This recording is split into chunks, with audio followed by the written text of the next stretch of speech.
Hello everyone, this is me Clinton D'Souza and I'm back with a special broadcast on the second last day of the IFFI 2018. Goa 365 will take you across the day of 8 of the 49th International Film Festival in India and show you all the major happenings in small bits and tastes in this IFFI special, which is known as the IFFI Jagor.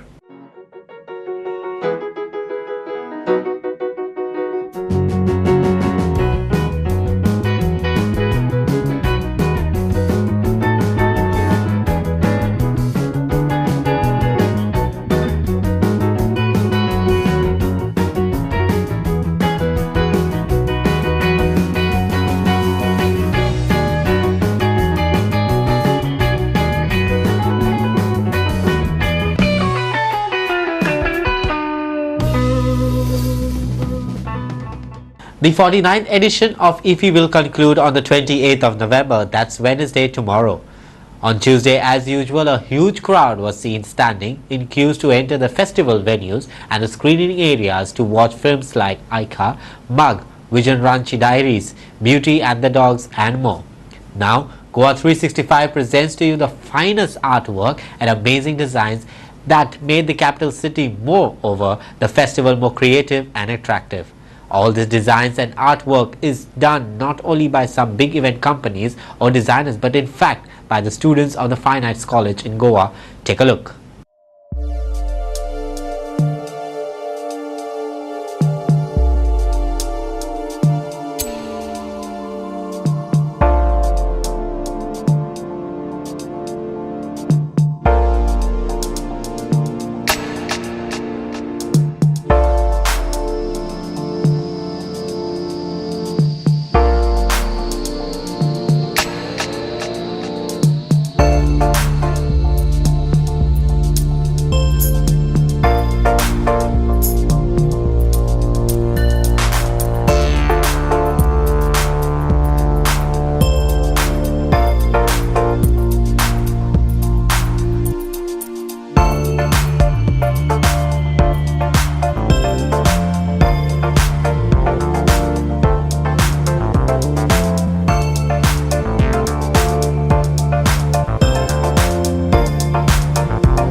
Making movies with a message is all that matters to me, and I'm not bothered about the box office success, but in fact I feel the viewer should get inspired by your work. These were the words by the director, filmmaker and writer from the Indian film fraternity who has given the world some amazing movies like Rang De Basanti, Delhi 6, Bhagmika Bhag and more. Yes, you got it right, I'm talking about the man himself, Rakesh Om Prakash Mehra. Very humbly, I'm not from Bollywood. I don't know where it is. And that's why I made a documentary, Bollywood, the Greatest Love Story. And the opening shot, I took it myself with a camera, small camera. I came out of Victoria Terminus in Bombay and went to that taxi and I said, take me to Bollywood. And he looked at me, what's wrong with him? Then I went to the second, it's one single shot. Went to the second taxi and I said, Bollywood, how much money? And he said, get lost. Then I went to the third one, the fourth one. Nobody knew where Bollywood was. I don't know how you guys know it. If the taxi driver in Bombay doesn't know. So that was light humor, I thought. We have been making socio-political cinema for the longest time. In fact, the cinema that has got recognized all over the world, uh, the great cinema of the 50s and early 60s. You can see Sujata, Do Bighal Zameen, Mother India got an Oscar nomination, Do Aankhein Bara Haath won the Golden Bear. These are the Indian masters. And there has Satyakam had a comment. You see Gulzar cinema, there's always an edge of his every second film. He's such a great poet, has had politics at the helm of it. I can't separate myself from when I make a film about India. When we made Rang De Basanti, it was about an anti-corruption film. It was about relating to the youngsters. And in fact, the most grateful interface was the journalism in this country, because it turned the film that becomes a moment. And it turned the film into a moment. People started emulating, and lakhs of students came out on the roads, and there was a mini revolution, and even a law in the parliament was changed. I remember Jessica Lar, all that. So that was thanks to, so it's not difficult as a film to make. Yes, I had problems. I had to show it to the Chief of Army, Navy, Air Force, because censor didn't give me censor. And then the Defense Minister and later the President of the country, Pranab Mukherjee, had to see the film. And they found nothing wrong. We shot the Defense Minister in the film for his corrupt acts. And we made the film at the time when then that ruling government was there. So I don't, it's not easy or difficult, it is whether you want to do it or not. It's like journalism, you're writing an article, whether you want to write it or not. It's as simple as that. So if you say it's difficult, that means I am hiding behind something. Then I made Delhi 6, which was there in Venice, and it got 2 national awards also. And the beauty is that a film which the government was banning gave me 4 national awards, the President Medal for Rang De Basanti, and I'm known for that. And it was going to get banned. Delhi 6 was made soon after the demolition of Babri Masjid, and that was my black humor about the film. So there is a mosque there where it used to be a temple. So the whole film is a comedy, a black comedy around that. And we keep blaming a monkey, and then finally realize the monkey is inside us, the black monkey. And if you want to find God or you want to find Allah, you see the mirror. And that was, and so the film didn't do well, because it's very difficult to tell people that your religion is nothing. There's only one God in the entire world. So you see Jesus, Allah, Bhagwan, Buddha, see the mirror. You don't need to go to a church or a temple. So people got angry with me. But later on, the government gave me 2 national awards for that. Calling it the best film on integration. No, this is wonderful. It's not a joke. You see the beauty of it. That this is what is difficult. I am trying to answer your question.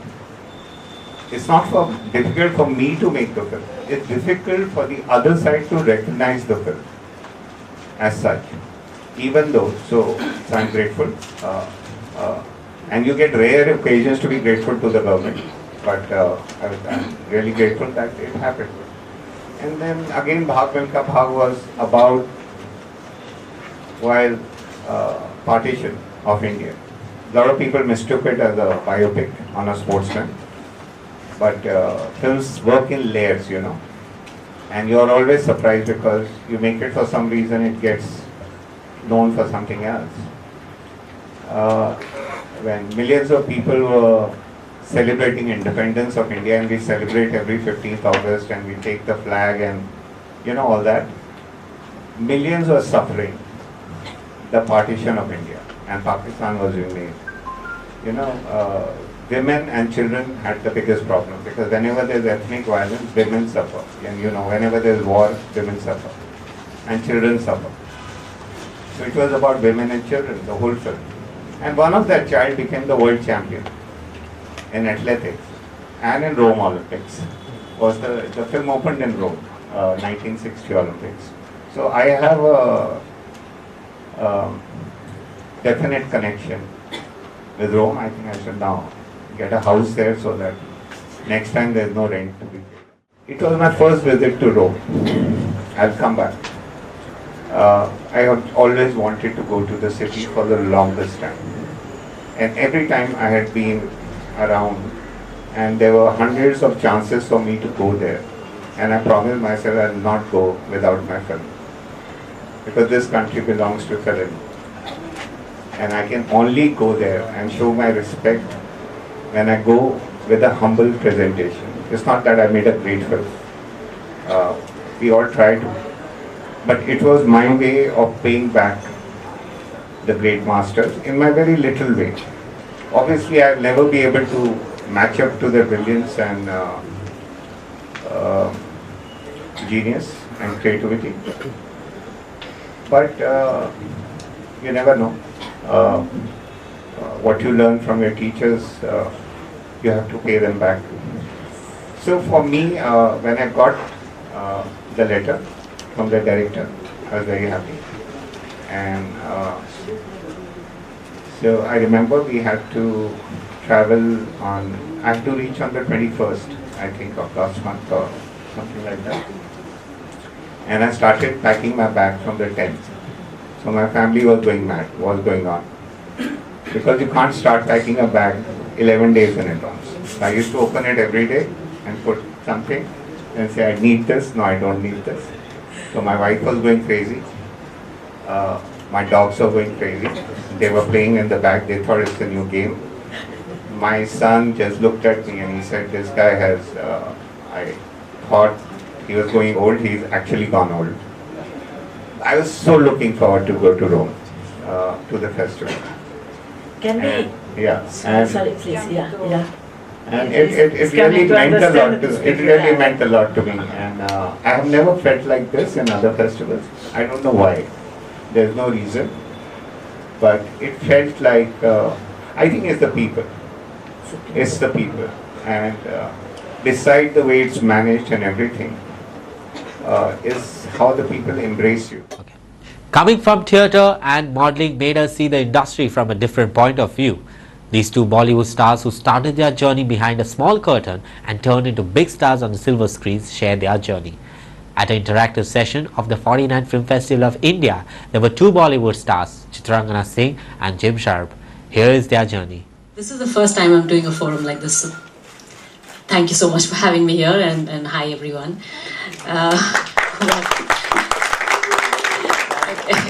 How did it start?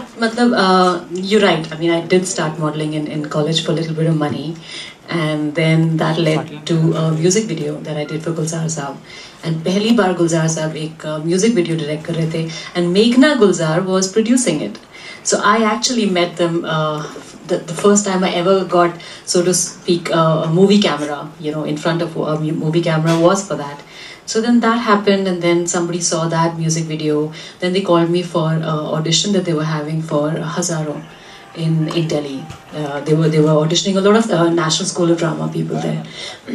That's how I reached there, and then I got Hazaro, my first film. But even though you said it's 15 years, but I took like a good 6-year break in between. I think after 2004, and I came back in 2010. Nine. Yeah. So yeah, it just doesn't feel that long, but yeah, I've been around that long, and it's been lovely, especially after the comeback, sort of a comeback that I made. I think it just makes you value when you stay away from something. You value that experience that you had so much more, and you want it so much more. And I think you also want it for the right reasons then, because you realize what you sort of miss when you're not in front of the camera, or you're not being part of cinema, so to speak. So yeah, it's just sort of been an amazing journey, and having produced Surmala this year has been another one which is totally unforgettable. I acted in theatre in the States and in Bombay for 4 years before I got cast in Nirja. So it's like the journey with acting in general has been an ongoing process. I was acting in high school. So as far as I was concerned, it was, I was hoping it was just a matter of time. So then when I got cast in Nirjan, the role was enough to really sink your teeth in. I was very grateful to be given that opportunity first. Sometimes it is overwhelming, but more because of all of the people I suddenly have to deal with, not because of the acting. The acting I enjoy, I would like to be cast in everything always. It's more like managing this whole new world. So for a while it was a bit like birthing pains, when you're being birthed into a new, strange, confusing world where you have to handle, production, managers, hierarchies, egos, which is not as prevalent in theatre. It's different. It's because it's not a big commercial enterprise. Anytime anything becomes a big commercial enterprise, there's so many intermediaries and bureaucracy basically that you have to start to deal with. So mostly for me it's been understanding how to wrap my head around that world a lot more than being overwhelmed by the acting part of it. That I'm ready, And you still continue doing a lot of theatre, so it may sound like a cliched question, Yeah. but does that still remain your first love? No, it's not a question of first or second loves. I've always wanted to act in films as well. I just never got cast, so I kept doing theatre. I just finished a play called Constellations at NCPA, literally on Sunday. Sunday we had a show at 4 and another show at 7. It's this intense play about multiple universes and the infinite possibilities in a moment, where I could answer your question in an infinite amount of ways, and that'll decide how the rest of this conversation and the rest of my life goes. I'm really fascinated with that idea. I auditioned for the part, and they called me in for one of the 4 hijackers, and they actually wanted me to play the guy that eventually gets a conscience, in the beginning. But then after, meeting me for a bit, they were like, no, this guy has no conscience. Very difficult. They were like, no, actually the way that the script was written, Khalil was this like big, lumbering brute, basically.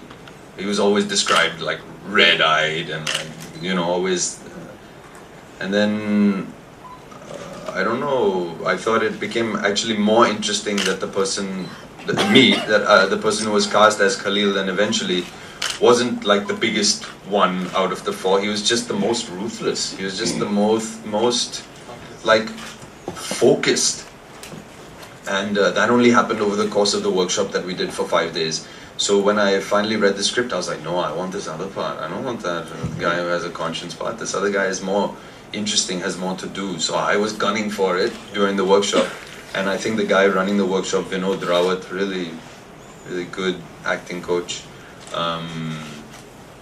He also thought that I could do it. So then over the end of the 5 days, they had cast me as Khalil, and I was, overjoyed. So how do you approach a role like that? I mean, there's no template for that. It's only what, a hearsay kind of a thing, because nobody really knows what terrorists actually do inside, or hijackers actually do. So we did extensive workshops with, working on the backstories and all of that kind of stuff. But more useful for me was that we really went through moments in the script. We had learned the lines of the whole film at least a month before shooting it even started. We walked through certain scenarios that could happen. We'd spend, one of the things he'd be like, okay, you don't have to do any of the action of the film. You're just waiting. You're just waiting to hear back from the people outside. So we just stood around for an hour. It's so interesting when he talks like that, right? It's like I'm just totally... You almost start liking hijackers. Yeah, like I was like, wow, there's so much process there. Now you ask me, I don't have much of a process. I think... I don't know. I sort of try and get the energy of the character that I'm going to play. So whether if in Bazaar, like I play a very rich woman, extremely rich and almost to the point where she doesn't understand ambition, she doesn't understand the greed, she doesn't understand these kind of things because she's born in so much of luxury that she thinks, oh, you know, like this is all ridiculous and this is not, why do you have to be so ambitious? It's just the energy of that person, like how would she be? And I think I just start from there on, and then of course the lines come and how she would speak or how she would be. And so Hazaro, say my first film, I think the way Sudhir sort of took me, my director took me through the character, it was more about,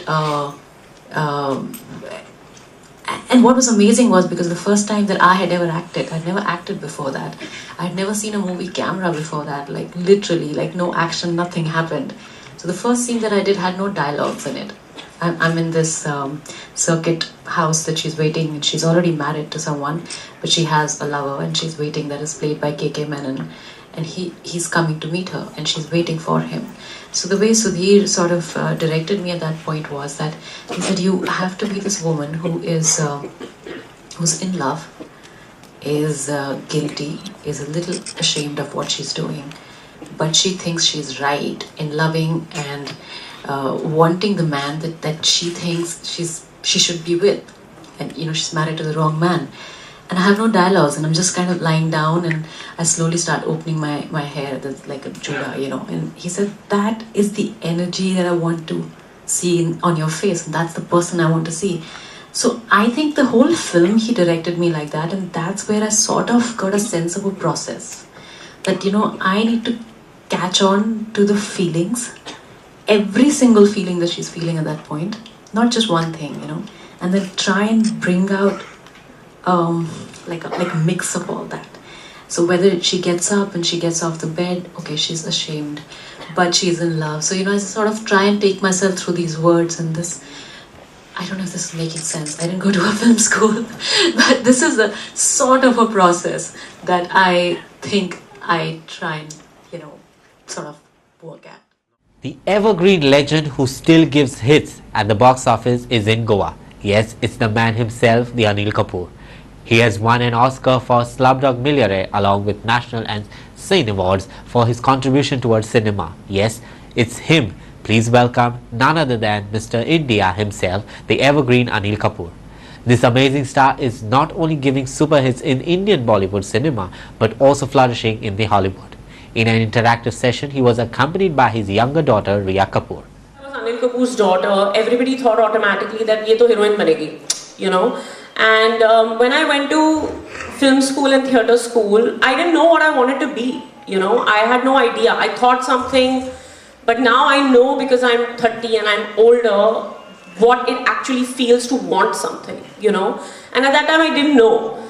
And then I remember when I came back from college when I was 20, 21, and you and I were having conversations about it. You and your conversations with me made me realize that I don't really know my calling yet. And I don't really know my talents yet. And I don't really know my abilities yet. And I remember I met Ayan Mukherjee, the director of Wake Up Sid, Ye Jawani Hai Diwani. The month I came back from college, and he said to me, he said, come and work on my film. And it was a very casual conversation, and I landed up there. My first day on that set, and I knew, I was like, I will never become an actor. I was like, there is no way. And I knew in my heart that I wanted to do it, but I wanted to do it from beginning to end, and then production just happened. But for a lot of people that, you know, they don't have that kind of access. I know how lucky I am. I'm saying for people like when you tried to become an actor, right? There was no experienced hero or producer or director giving you advice and talking to you and being there for you. So how do you decide that, okay, I want to be an actor or I want to be a singer, but do I have it? Do I have what it takes? Do I chase another dream? Am I wasting my time? And I've seen you do it. You're objective about yourself. You understand your limitations. You push them, but you get it. You know that, okay, this is a time to shift gears, or this is a time for me to try something else, and this is the time for me to take a risk or not. And I think that it begins with knowing who you are and knowing what you're capable of. So how do you do that? How do you have a perspective on yourself? See, it depends on person to person. I think, you know, every kid, every person has a different kind of a journey. There are certain kids who have a self-realization, they discover themselves. There are certain kids who are groomed by their parents. The parents groom them from childhood. like Serena Williams and the Williams sisters in sports. There are certain actors now these days in films you can see that parents are grooming them from the time they're born. From 3-5-6 साल के होते हैं और जब से मुझे लगता है पता चलता है कि अभी इन्होंने grooming करना शुरू कर दिया है. But and there are certain youngsters or students or anybody that where a teacher or a guru mentors them and sees this certain kind of a spark. Like for example, when Sonam came back from Singapore after she was in university over there in Singapore, she came back. She joined Sanjay Leela Bhansali, and she said I want to become a director. And she worked for Black and all. But Bhansali, to a certain extent, saw the actress in her, and he felt that she has that kind of a presence, that kind of persona, and that kind of because even I inherently knew that there is something about her which can make her into an actor. But I didn't want to say it because I wanted her to find herself. I didn't want to push her, and I knew that this journey is a very, very tough journey. आपको ऐसा लगता है कि मैं थोड़ी किसी से कम हूँ, हम किसी से कम नहीं, It's the others who feel. So whenever I would go anywhere, they said, you're too skinny, your eyes are too small, you're too hairy, you look too young. That's one of the reasons that I have the stubble. Actually, the stubble started because I used to look like a kid. So I said, तुम्हें दाढ़ी वाड़ी हुआ कि थोड़ा सा मैं macho हो जाऊँगा, I might get these kind of roles which Bachchan Saab is doing or Dharamji is doing, and these kind of people are doing. So that's the reason I had the stubble, and the stubble has got stuck to me, and now every actor has got a stubble. So that's my contribution. So these rejections actually really, I think, helped me. A lot of auditions, a lot of films I did. I tried to, GP-CPs. I went to each and every office to get work and all. And obviously, then ultimately, I started doing bit roles. I did bit roles in Hamare Tumhare in 1977. And then, then I did Ek Baar Kaho, then I did a bit role in Shakti. I did 1 or 2 films, which I don't think so you all even remember, like films like even you don't know about these films. I don't watch your films at all. Yeah, but I get embarrassed. I'm like, that's my dad. I'm not doing that. So those films, then ultimately I think my, to be honest, the kind of recognition or acceptance was Wo Saath Din, which was in 1983. No film festival, event or glamour night is complete without its red carpet. And on Friday, on the day 8, some of the celebrities added more glamour from the film fraternity, and also the global film added quota of the glamour to the event.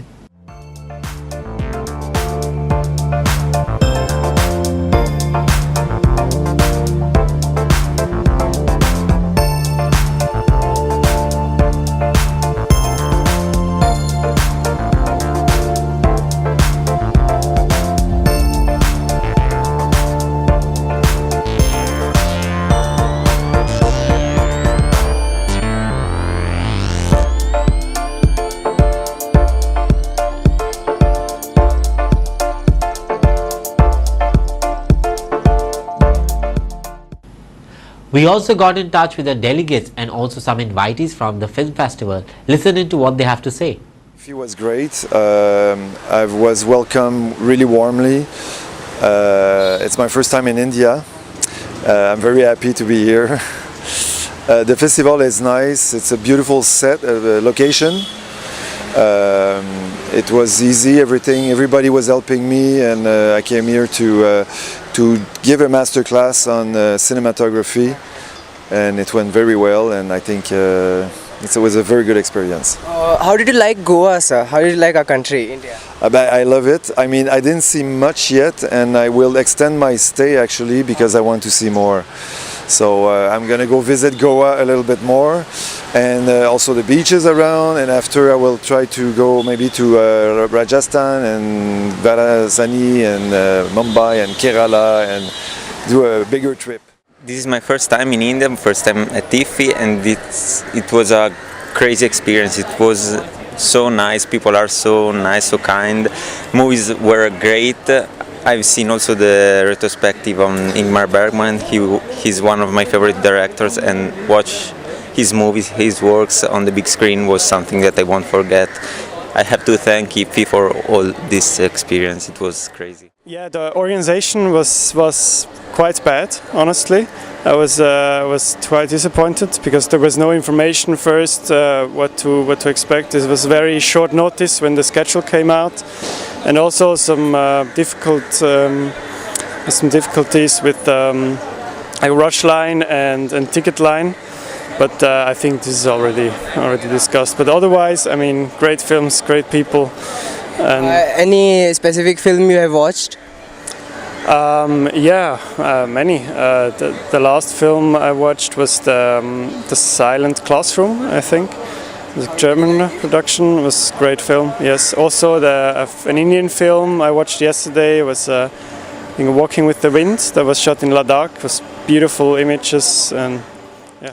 That's all we have for today in our special broadcast, the IFFI Jagor. I will be back tomorrow with more glamour film and more entertainment from the film festival and the closing ceremony. Until then, take care, God bless, and keep watching IFFI Jagor only on Goa 365.